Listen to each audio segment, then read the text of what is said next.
Good morning. John, can you hear me? I can. Perfect. Hey, everyone. Mute. No, I want to be on. Do I sound clearer with that microphone? Yeah. Yeah, perfect. Well, good morning, Lucas and Thomas, and we'll see who else joins in.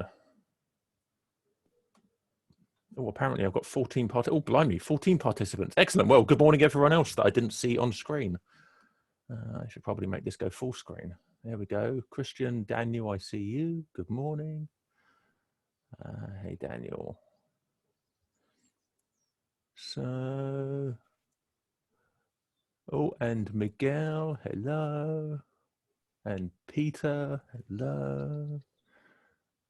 Oh, okay, there we go. Social faces, that's good. This is what I'm lacking right now. All right. So, where's my Google Doc gone?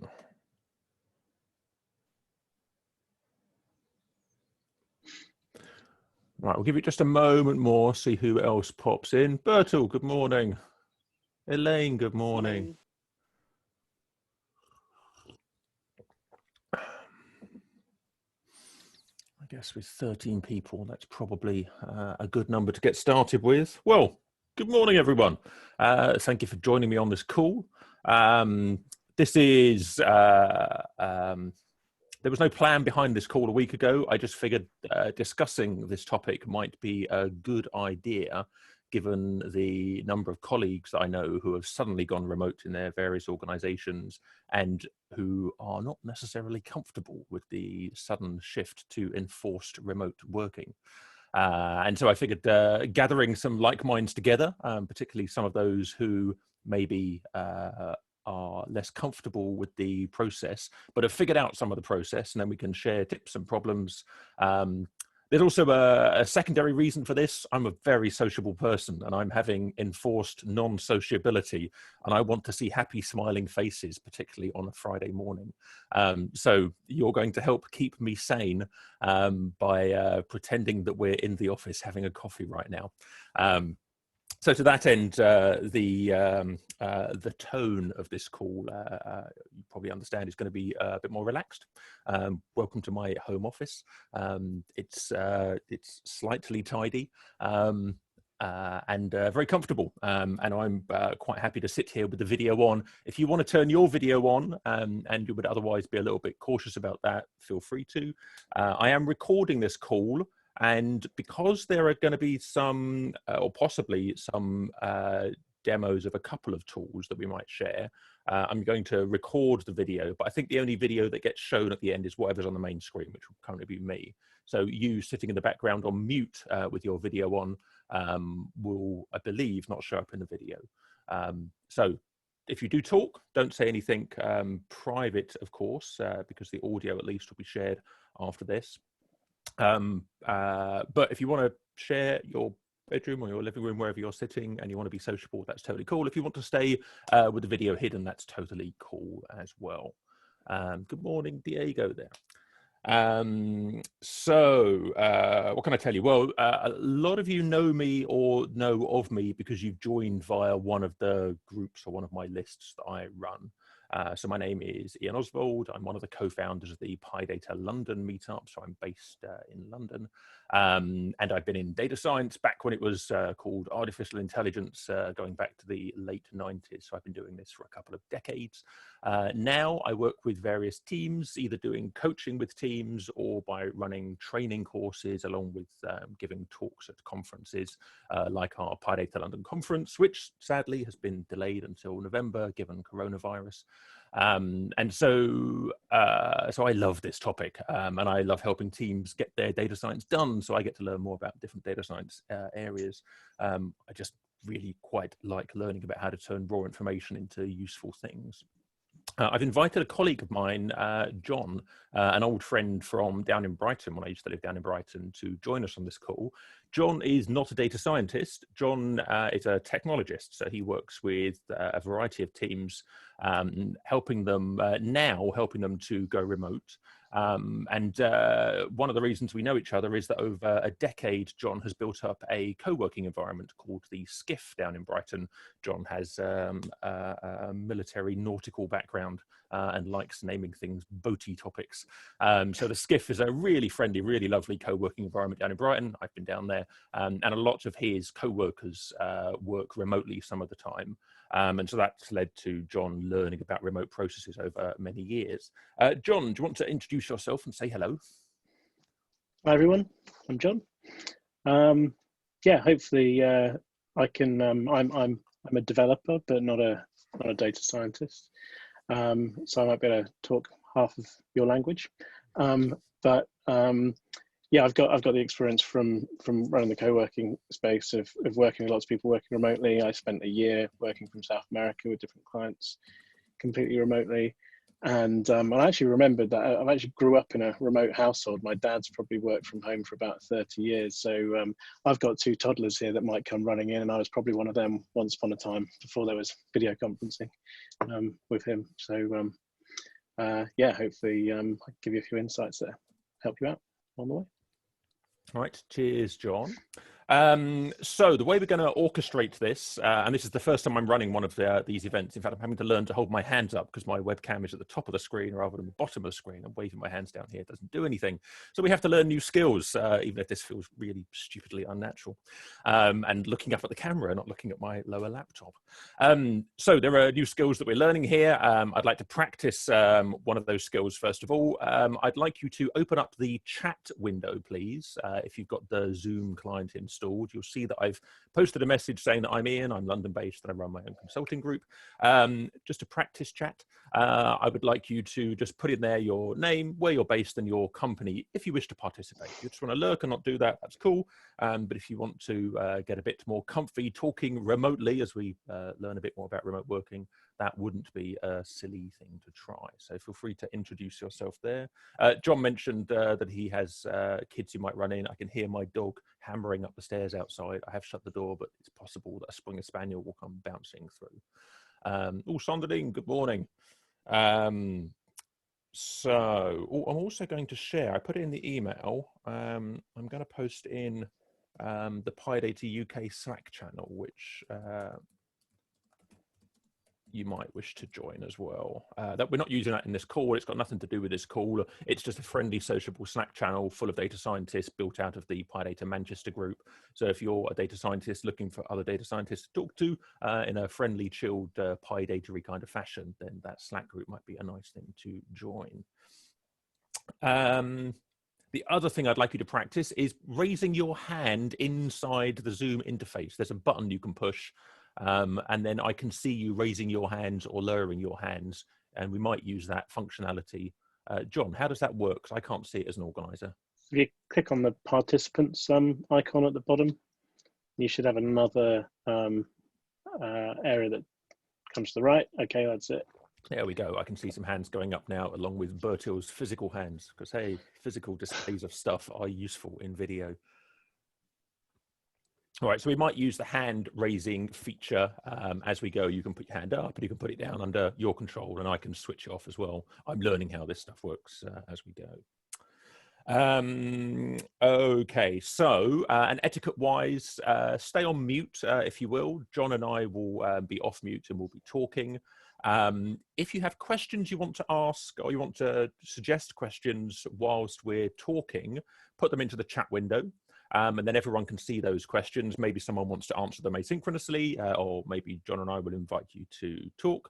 Some of you, many of you gave useful tips and problems when you filled in the Google form. And so I've used that to orchestrate how we're going to chat over the next 50 minutes or so.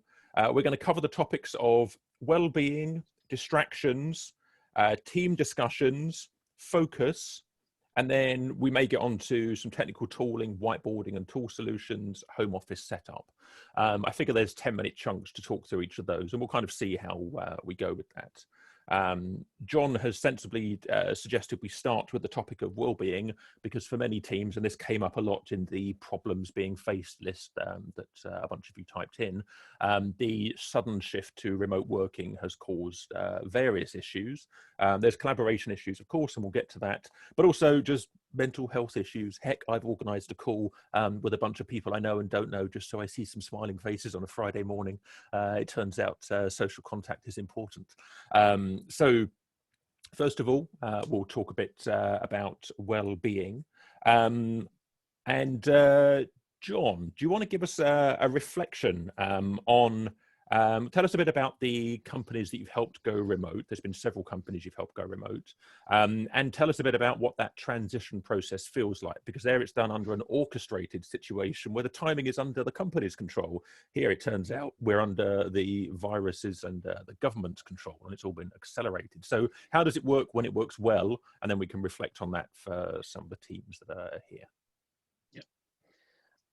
So over the last 5-10 years, I've worked with 3 teams that have all transitioned to being 100% remote. One of those quite in a rushed way in the last week, which I'm working with at the moment, and we're kind of probably building up to it anyway, but we hadn't quite got to that stage. You know, and with earlier in that experience, there are some failed attempts as well. You know, we've had companies that were very open to a switch, and then they try it out with a few employees and feel it doesn't work, and so then they double down on making a great office. And I think the main thing to think about this time round, when it's being rushed, is that well, I kind of fear, as an advocate of this style of working generally, that some people that are really against the idea of remote working are going to use this as a case study to say that, look, it doesn't work, it didn't work during COVID, so we can't try it again. And so everyone that really wants this to work has unfortunately got to think about ways to mitigate that risk. Because the thing that people aren't acknowledging is this is a ridiculous situation for everybody. It's, you know, no one predicted it. It's painful in so many different ways. The idea that any of us can be productive or could have been productive in the last couple of weeks is ridiculous, and it's going to be a challenge just to be productive anyway, because there's so much distraction. And so the biggest thing, and the thing I sort of see with the people I've been working with this week, is everyone is just anxious that they're not being able to do as much work or achieve the things that they expected to achieve. And somehow, if you're in control of that situation, it might be difficult depending on who your leaders are. We've got to try and get past that and say this is not a normal situation. There shouldn't be any expectation that we're going to be as productive as we normally are when we have this radical shift in working. And the most important thing is to, you know, try and make sure you all have time to just think it through, spend time with your families, talk to your friends, deal with all that sort of stuff before worrying about being productive. And then you need time to you know, just get used to, you know, creating even a workstation that's suitable to work on. I know, you know, I've got a mix of people on the team I'm working with. Some are in flats and they've got no way of getting outside or getting much natural light at all, and they're in shared houses with lots of other people in the house, and those people have are going through similar challenges and maybe aren't supported as much as they are. And so we all just got to be really conscious as we're going through this that these are hard times for everyone.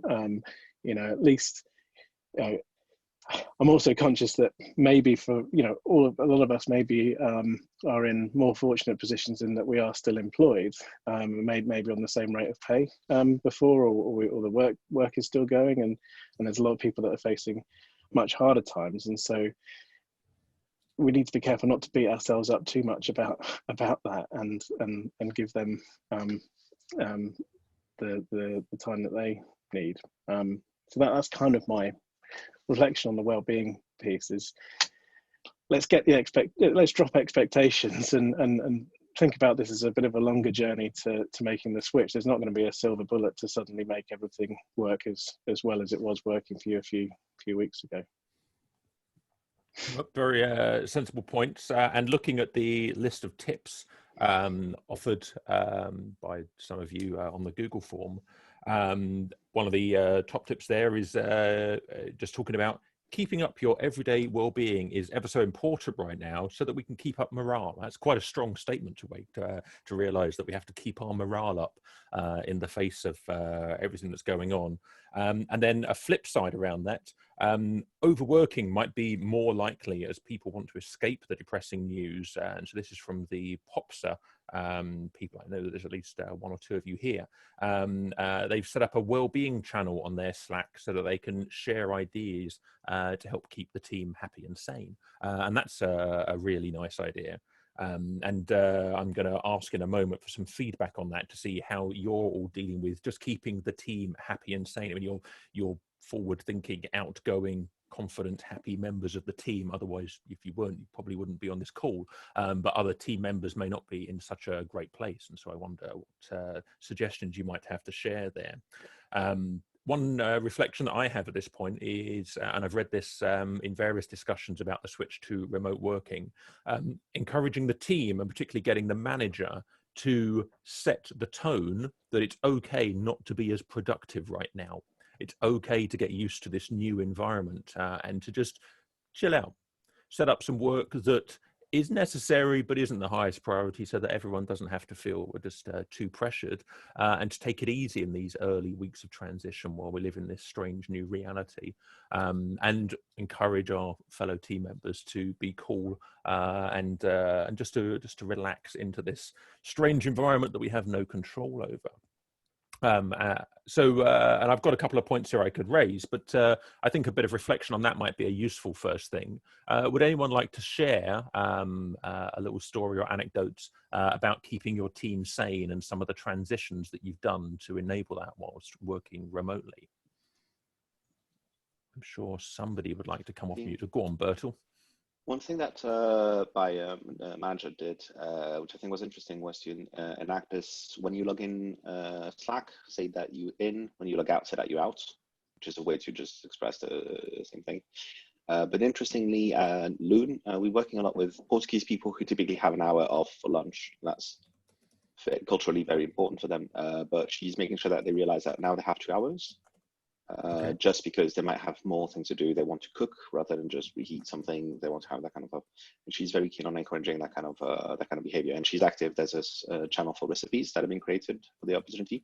And she's very active in that channel too, as a way to say, one of the things you can do is cook. There's not many other hobbies you can have, but that one is something we'll give you the time for. And that clearly opens people for other non-work related shared activity that takes the pressure off, rather than just say you're allowed to not work, which is not really a good thing to say. Okay, that's nice. And that sets a nice strong tone. It's okay to have a longer lunch break whilst we figure this stuff out. That's a strong message. That's good. Who else would like to share something that's worked in your team? We've got some. Oh, go on, John. A little thing, like Slack is we'll probably talk about a bit more over the course of this call, but specifically on the well-being front, we found it good for our co-working community to have a COVID-19 channel to talk about all that stuff and keep it out of general and keep it elsewhere, so people are only they can opt in to hearing all the news or talking about being involved in that discussion rather than it being thrown in their face and a constant distraction. And then also to balance that out with like a bright side channel, which is only for happy things. And so, you know, if there's some nice new meme or a lovely photo that you have to share to just brighten people's day up, you know, that's the one you can dip into, and then you can be in a bit more control of what news and external stimuli you're exposing yourself to. Cool. That's a good topic. One of the tips from Federico from PyData Cambridge, he's not on this call, he sent me, is that their team, accepting that not everyone knows each other and now won't have a chance to meet up for a while, to have a social call, I guess it's a Zoom call, where they use GeoGuessr, and I've posted a link to that into the Slack. And with GeoGuessr, I went to it last night. You get you get a random Google place on Google Earth shown on screen, and you can pan around and you have to guess where it is. So a silly little game just to get people who don't know each other talking and collaborating and sharing over this new medium. Which, given that he works at ARM, which feels like a big, solid, very engineering-heavy organization, it feels like a nice, relaxed, kind of playful way for team members to get to know each other. So I quite liked that one.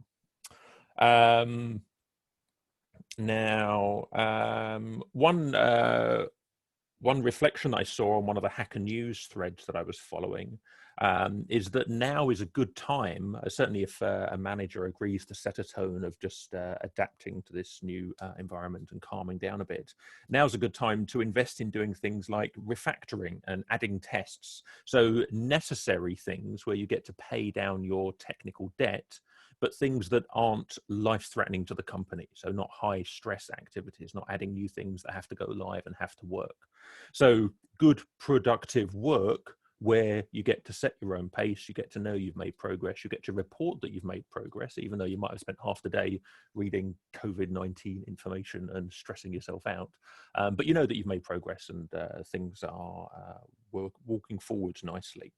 And I quite like the idea of just taking on necessary but lower pressure work and just knowing that you've done something useful. Would any of you like to reflect on how the change in and how you're changing your work priorities around that? Have any of you adopted that kind of thing, taking on some lower stress work, or have you just carried on with exactly what you were doing before, and has that worked? Let's say I'll share my experience in the sense that Please do, so we are in a particular situation because FutureLearn, for example, everything is set up online. It's a company that provides all the service online. So the challenge here is, as Ian was saying, tone down a bit, take our time, and restructure the work. But at the same time, this is one of our busiest moments because the traffic is increasing immensely, and so that requires also a lot of work as well, even more than before. So that's the actual challenge that we are facing right now. While the company handled very well the transition to remote work because we already had a big culture on this, so I feel lucky about that. But we have this, so I'm trying not to overwork. I see that challenge, that that danger a lot because there is a lot to do and I want to do things, but taking the breaks and it's really important. One thing, building on the suggestion that we were sharing before, our managers also invited us to take even breaks during the work if we want to do some exercise or we want to do some, just feel free to anytime during the day do it.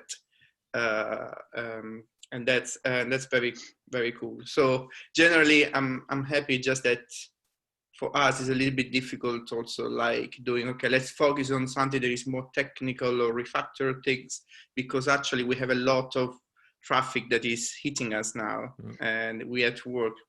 I guess this is happening to all companies whose service is only online, like Zoom, for example. Zoom must be crazy right now.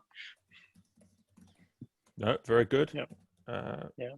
I mean, I'm aware of there are a few teams going through the same thing. I mean, it's a minority of teams, and I don't envy their situation, and some of the ones I've read about recently have been on a war footing since the beginning of the year, because they felt it. If they were providing services into China, then they felt this rise start then, and now it's getting even faster and faster.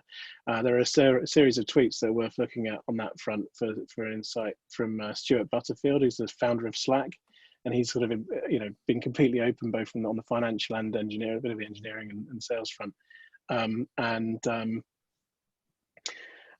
I would hope that some of those people that were at panic stations then are now getting to the point where they can take a break, because this is going to be a marathon. You know, there's just been a big sprint. Hopefully there's not going to be some radical change for those people over the next couple of weeks. And now is a time that they can start to think about calming down, because any level that we're at this point of stress might get significantly worse in other ways in the UK in the next couple of weeks, and people need to recharge, or else they're going to be more likely to get sick as well. Yep, certainly on the note of this being a marathon, not a sprint, certainly everything that I've read suggests that this is a minimum of a 3-month situation, more likely 6 months, and depending on the time to vaccine, possibly a 2-year managed situation with greater and lesser social distancing to manage the workload put onto the health services.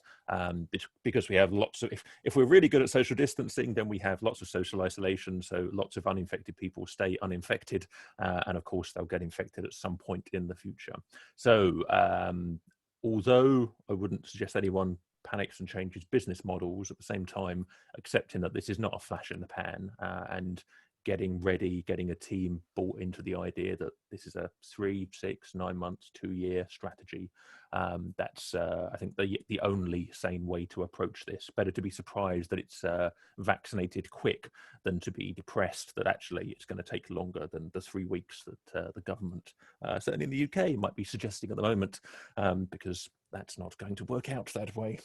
Right, let's move on to distractions.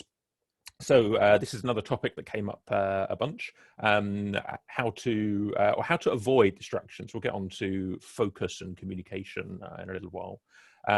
So some of the points that came up here, distractions and workspace comfort and dealing with isolation.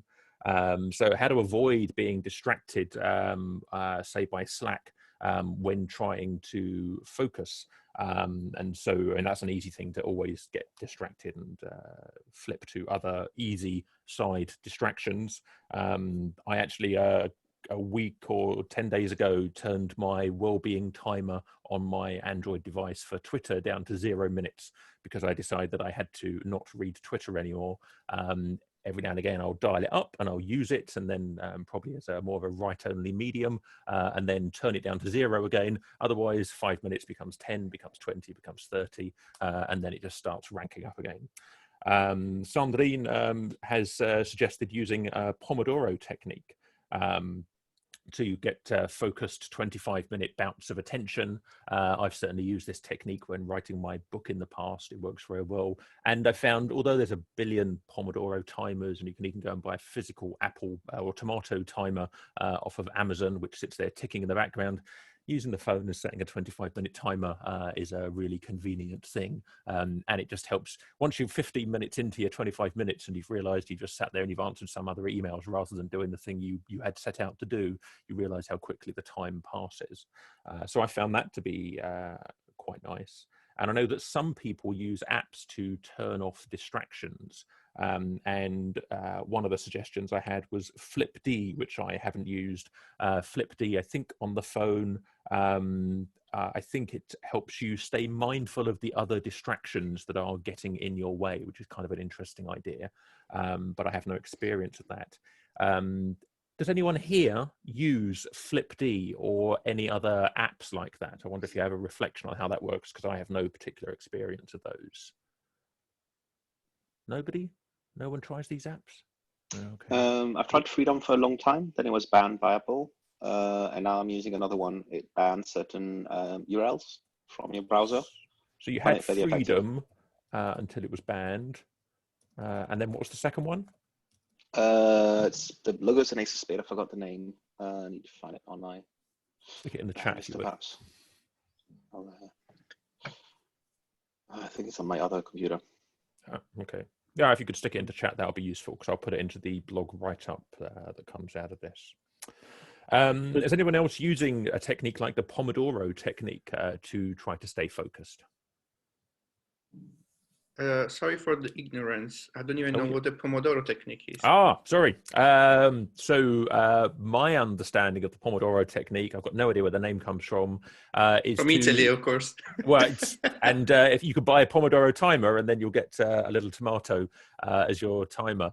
You enforce a time limit on a structured piece of work. So I think typically 25 minutes. I guess you choose your own time, and I think there's a whole methodology behind how to do it properly. But the simple form is 25 minutes. I put the timer next to me, and I know that I can concentrate for 20-25 minutes, and so I should just bang out a task. And if I start to get distracted, remind myself that my minutes are ticking down and I should get back on task. And if you follow that process, you become surprisingly productive, and you then take breaks in between. Personally, I find I tend to drift on to sort of 40-50 minutes when I'm into a task, and I just ignore the timer, and then I fall out of using the timer. So I don't find it particularly great, but sometimes I use that technique to try to enforce some structure up front. That's my way of doing it. I don't think it's the best way, but it works for me. I wonder if somebody else has, who's used it, first of all? Those of you on video, put your hands up if you've tried any of these time techniques. So Bertil, Christian, do you have a reflection on how it works? Yeah, so I've used it quite a bit in the past, and it's pretty good, I'd say. At least I managed to keep focused. A thing to think about here is that if you use such a technique, in my experience, you will actually get very productive, and you will also sort of burn out quicker. Somehow, so you have to realize that you should also somewhat shorten your the time you spend each day on working when you use these methods. Because if you just sort of replace your entire workday with such a very slight or very convenient workflow where you do everything on time, then it'll basically become too much in the end, I think. Okay, and you use 25 minutes with a short break in between? Yeah, I think I used 20 to 25 minutes with 5 minutes break, and then having done such, I think it was 4 Pomodoros, I would take a longer break. Yeah. Say 15 or 30 minutes. Yeah, I would imagine if I was being strict, I'd probably get 4 hours of good work in a day, and then I'd just fizzle out. And yeah, I think trying to go beyond that, certainly accepting that we're in a marathon, not a sprint, would be silly. But I think that's quite a nice way to focus on achieving some things in a day, even if you only achieve one thing in a day, in one 25-minute personal sprint. I know another good prioritization technique is to identify the things that make you feel most uncomfortable in a day, but which have high priority, and just commit to biting one off and getting it done. And so try to tackle something difficult in the morning so that it's not hanging over you for the rest of the day whilst you try and substitute other work to avoid the difficult thing. So tackling a hard thing, doing it in a 25-minute sprint might be a nice way to then sit back and go, all right, I've done my important thing. Now I can kind of chill out a little bit and not overly stress and not read the news at the same time. Okie doke. Let's move on. I'll just add something on this, which is that there's the natural thing that people do when they're forced to switch to remote is try to keep doing a lot of the things that they were doing when they were working in person, or just do direct replacements for them. And so rather than having a meeting, you'll have a video call with lots of people on it, or the same people that might be in the meeting room. Rather than having a conversation, you'll use in the office or go and walk up to someone's desk, you'll use Slack. And so the traffic increases on Slack, and Slack becomes more of a distraction, or other kind of synchronous tools like that can become a problem. But I think the big opportunity with switching to remote work is to be able to switch to more asynchronous methods of communication most of the time. And so rather than firing messages across in in Slack or other chat tools, is to write more thoughtful posts that people can think of over some time, and provide a thoughtful response to, and not have any expectation of immediate response or reaction to it, such that then everybody can then just have their own routine, and they can decide, I know there's going to be a few things for me to review each day, and I can choose what time to review them, and I can have a think about them, and then maybe respond to them the next day. And that can, you can take out so much of the distraction by not really feeling that you have to be present in those synchronous communication mediums all the time. Obviously, I'm conscious that culturally that could be very difficult. If you're not, if you're not leading the team, you might not be able to bring the team around to that alternative take on communicating. And the other thing is, which is especially important in this period, as Ian has said, is that there is a big social element to some of that real-time chat, and knowing that other people on the other end is helpful.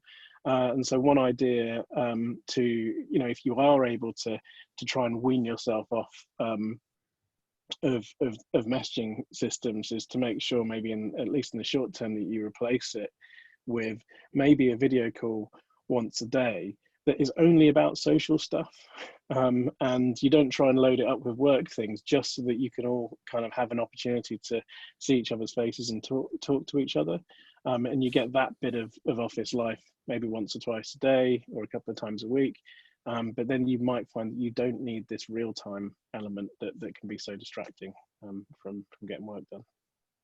Mm-hmm. Good points, and this gets us on to team discussions, which I think is important. Hi, Ian.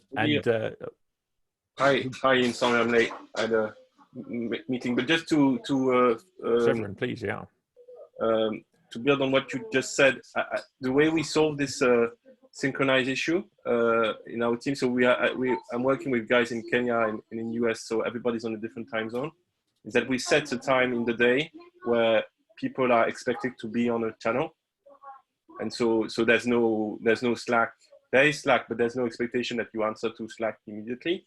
And there's it's like around 11 UK time. So we say, okay, between 11 and 11:30, you can ask questions basically, and this way you don't be around outside of this time. There's no pressure of always being on chat or Slack.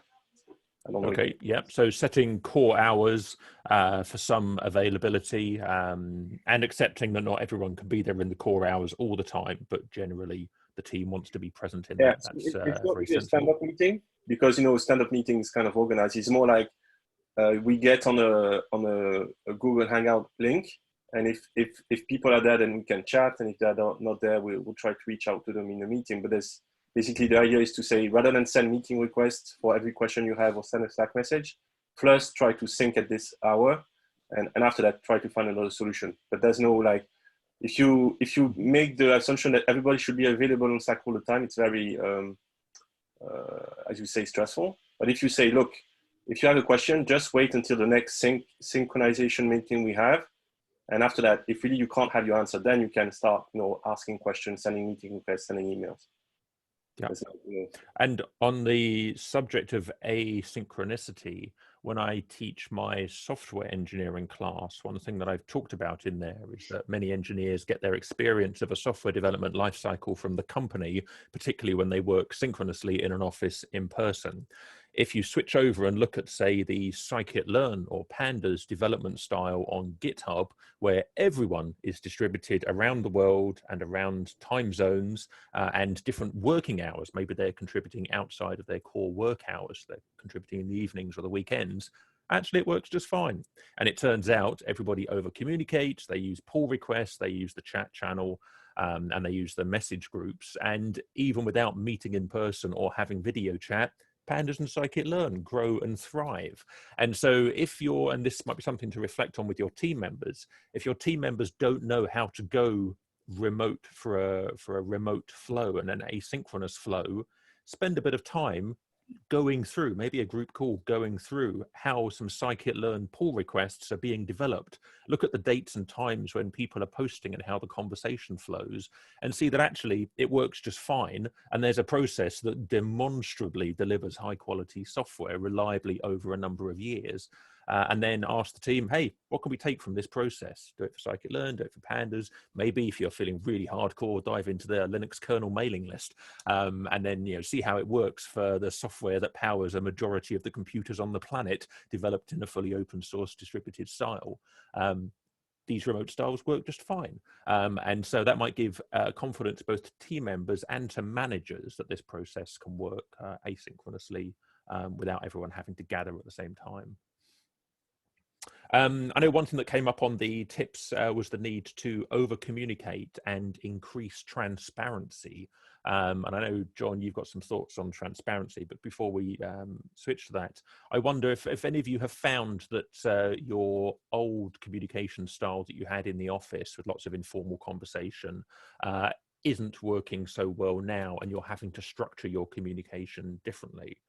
Does anyone have anything to volunteer there? I tend to work with teams remotely, so I'm not seeing this shift, but this has come up in some of the chats that I've had. Maybe none of you are sure about that. If not, I'll let John say a bit about increased transparency, because I think that's important. Yeah, I mean, it kind of comes down to trust. I mean, if there's any dysfunctions that you felt in your team because you don't have some level of trust for your leaders or your peers in some way when you were working in an office together, you just got to be very conscious that that being remote is going to magnify those issues significantly unless you try and do some work to keep them in check. And there may be things that happened like there were some rituals that you weren't even aware of that made things maybe more transparent or more trusting when you're in the office environment that have disappeared because maybe there isn't a particular notice board that the revenue was that was put up on in the office, or maybe there wasn't the gossip around the water cooler about with the sales team to find out how much how things were doing over there, and so you start to lose some of those things. And so leaders especially, but you can help your leaders by I guess asking questions when you realize that there's things that you're less aware of now that you had more awareness of before. And if you're feeling that and you feel so moved as to ask a leader about it, you can bet for sure that there's a bunch of other people on your team or in your organization that haven't got aren't feeling it quite enough to ask, but it will be having lots of knock-on effects with their overall sense of belonging in the company. I think actually on that point, one thing I cover when I teach my success course is the need for a longer term retrospective. So looking back, not at the last couple of weeks of development, but actually the last couple of months worth of development. Did the things that we work on get shipped? Did they get used? What can we learn from a value perspective about how things did or didn't get actually accepted by an organization? And lots of teams don't practice that kind of longer term retrospective. Now might be a good time to try that, so that team members can flag if they're feeling left out, confused, cut out of decision making, just not involved, or feeling like they're lost and flapping in the wind. That could be a really good time to highlight some of those issues so that you can get on top of it sooner rather than later. Right, I would like to move on. Do we want to move on to tooling? Yeah, let's talk a little bit about tooling. That might not be a bad thing to jump onto. So there are a set of questions around what kind of remote collaboration tools work well. A note that when you go online, you tend to lose your informal office communication that you have just with your nattering with colleagues. And so what would good ideas be for tools that enable brainstorming and design of systems, whiteboarding tool solutions? And there seems to be a general request for tooling like that. personally, I've used the Google Tool Suite for some of that. I see in Zoom that I think I'm just going to try something which might be crazy. I'm going to share my screen and click the whiteboard button, which I didn't click before, and just even see what it does. So, oh, there we go. I think I can say hello. Can you all see this? Yes. Perfect. Well, there we go. Okay, that's enough of that. I am not going to, how do I close that? Close. All right, now I've wandered into a tool that I don't know how to get out of. Maybe stop sharing. Oh, there we go. Yes, fine. So there is some kind of sharing collaboration thing in Zoom, but I bet there are better tools out there. What tools have you found useful? So somebody mentioned Tandem Chat on Twitter for virtual team chat. And Miro was mentioned, possibly by someone who's in this call. If the person who mentioned Miro is in the call, I'd love to hear about that because I don't know anything about Miro.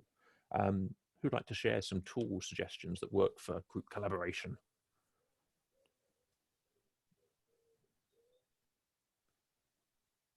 Go on. You've all got tools that you're using. And importantly, that most other people may not even have heard of, certainly would not have tried. All secrets.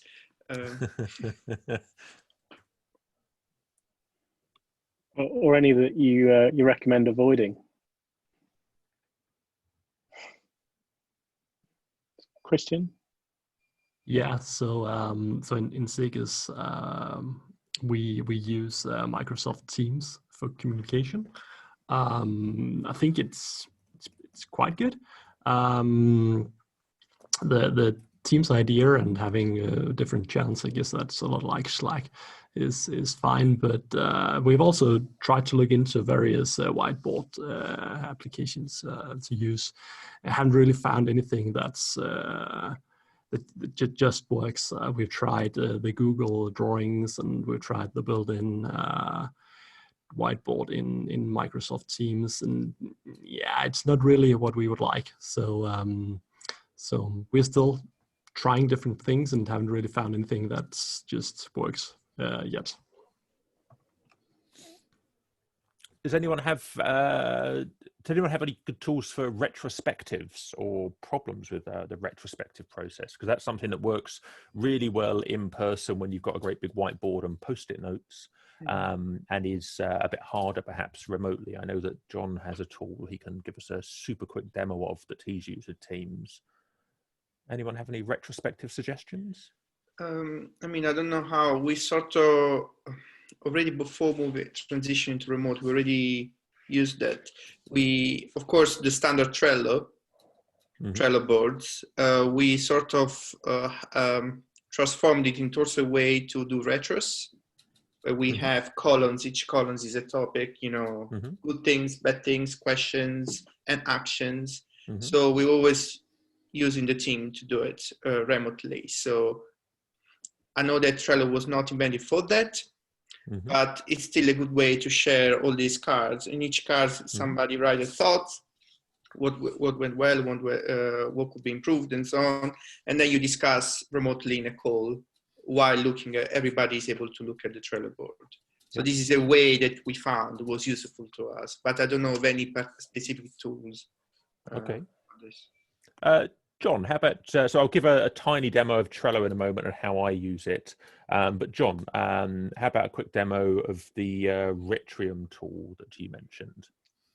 Yeah, so one of the sort of rituals that I've used with teams that I've worked with for the last 10 years has been a retrospective from the world of Agile, and it's one of the things that I particularly like from some Scrum training that I've done in the past. And so I've had teams that do this sort of every 2 weeks or every month, and more recently I've been working with some teams that haven't really used it very much before.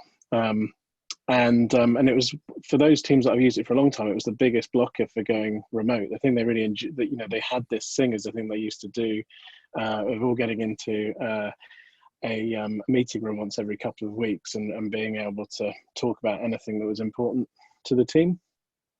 And we finally found a tool that we think they actually made some aspects of the retro better. So I just show it to you. I'm not related to the tool anyway. I'm just a happy user. It's called Retrium, and can you see that? Yeah, I can. So it's a bit Trello-like in that you've got columns, and when you invite people in, everyone can see this, and you can give people a few minutes to add things which they might want to talk about. Can't even spell. As they're writing them, everyone else can't see what's being written. But then you move on to the next phase once everyone's had some time to share some things. And so in this situation, you're kind of framing the meeting by saying, let's take some time to think about how the last couple of weeks have gone. Are there things that we liked about the last couple of weeks? Are there things that we learned about the last couple of weeks? What did we lack? What do we long for? And just, take some time by yourself in sort of solo thought to brain dump the things that are on your mind and then share everybody else. And then moving to the next step, we can group them if there's some things that are similar. And I usually get a team to walk through each I get one person to volunteer to read through the cards in each column, so everyone sort of can have everything that was written down brought to their attention. Then we group them, and then there's a voting phase where Retrium gives everyone a number of votes depending on how many people there are and how many cards there are. So it's giving me 3, and then I can say the thing that was most important I really want to talk about with everyone while I've got your attention is lunch, and then we can move on, and it will automatically organize all those cards, and it'll say, well, this is the one that had most votes, so let's talk about that. And I usually time box this to depending on how the team is feeling about stuff, maybe half an hour at a minimum, or around an hour if had a break first, and we just go through the topics and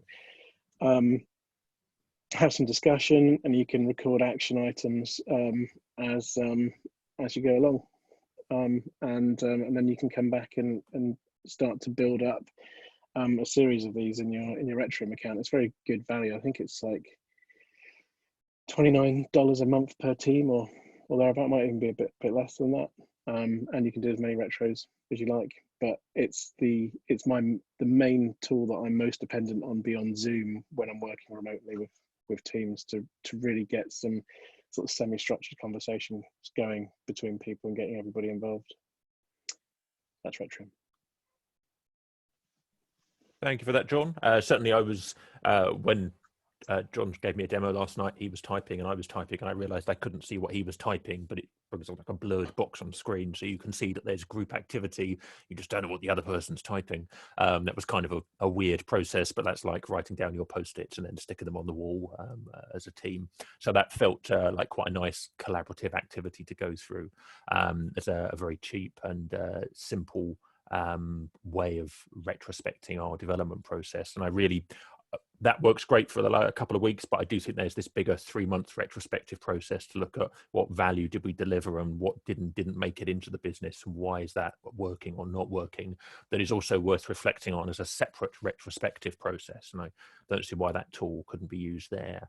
Now I know most people will be using Trello. I am just going to flip to the Trello board that I set up when working on the 2nd edition of my High Performance Python book with my co-author. So I think you can see that window there.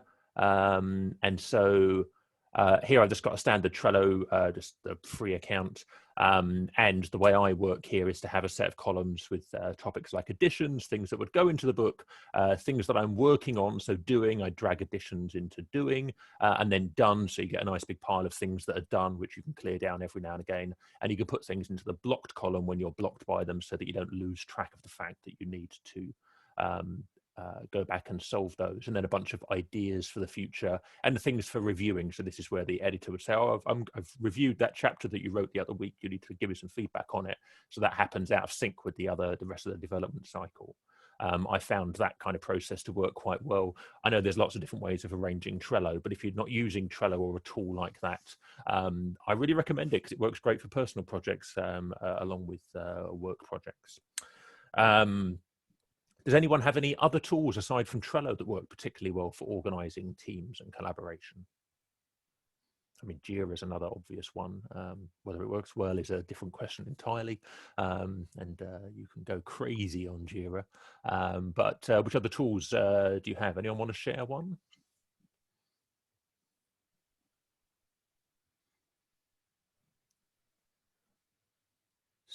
Well, you must be using other tools than Trello. Go on, give me some shout outs.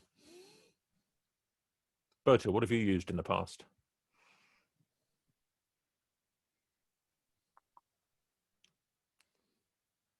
Oh, you're muted. No, I just can't hear. Oh, we just can't hear you. Not sure what's No, wrong. no, you're off mute, but you've got no sound. Oh, well, that's not going to work. Comedy interlude at the end of the call. All right, well, no, you're still giving us a comedy interlude. Oh, no stress, no worries. Well, I guess there are other tools that we use. Maybe if you get one, stick it into the chat window. That might be a handy thing. I'm aware that we've got 5 minutes for the remainder of the call. So I think we'll move gently towards beginning to wrap this up. There were some other tips that I read, or tips that came through and tips that I read in some of the background reading I was doing. One of them was dress as though you are going to the office to get yourself into the office mindset. Judging by how you were all dressed here, none of you were at least dressing to go into the corporate office. And were I collaborating in a corporate setting, I might put a shirt on, but that's as far as I would go. I'm not sure one needs to dress up too much when working from home. But the idea of getting out of your pajamas and actually getting dressed and working because you're dressed, that's not a silly thing. There are a set of tips that some of you provided around getting into some good habits. So making sure you get up and have breakfast at 9 a.m. and then start work, or go for a walk first of all to simulate a commute, but to clear your head, get yourself out of the house before coming back and getting on with your work.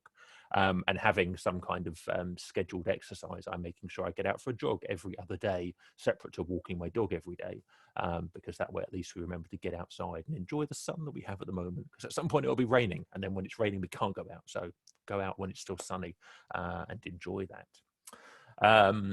And from what I've read, there are people who shirk video meetings because they're afraid of what their office looks like. And that's partly why I said in the email, hey, just turn your video camera on and don't stress about it. This is my office. You can just see a bit of exercise equipment in the past, or in the corner over there somewhere.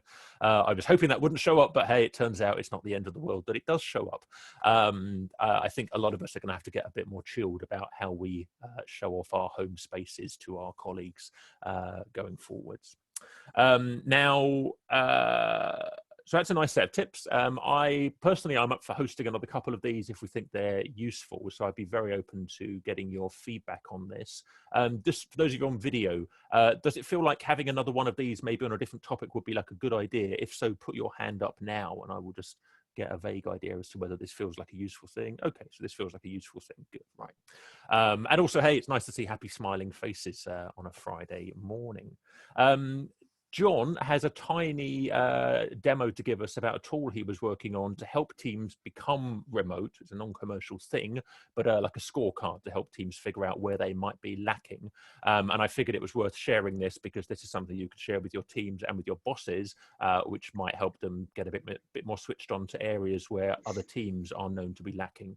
So we're going to wrap up with the tiniest demo there. John, do you want to screen share and give us that? Sure. I'm not, don't be plugging my own thing too much, but in its early days, I've not sort of broadcasted that this exists yet. But I am keen for people to try it out. I've been working with other people that have been coaching remote teams and focusing on some of those aspects that I've talked about today. It's got a working title of remote readiness. You can have a look at it at remotereadiness.com, and it asks you a series of questions and gives you a bit of a scorecard out the other end and tells you some things that you might struggle with. The initial assessment that you'll see is very preliminary. It might not feel that useful until you get a few team members to participate, and you need 3 or more to do that, and then you can sort of get a read and have some ideas of things to raise in conversation with your colleagues to figure out. But yeah, have a look. Let me know how you get on with it. remotereadiness.com. It's completely free to use at the moment. Yeah, that's me. That's that. So John is being quite humble here. It's a nice Q&A tool that helps you figure out some of the holes in your process that will at least spark conversation internally, and if not, highlight areas where you think actually we ought to go and do some research to figure out how to backfill some of these holes. John was building this up before the coronavirus situation came along, based on his experiences with other teams. So it's an idea that has some maturity behind it, although the tool is early stage at the moment. So he's open to feedback. He's also offered to answer a question if you have one for him offline.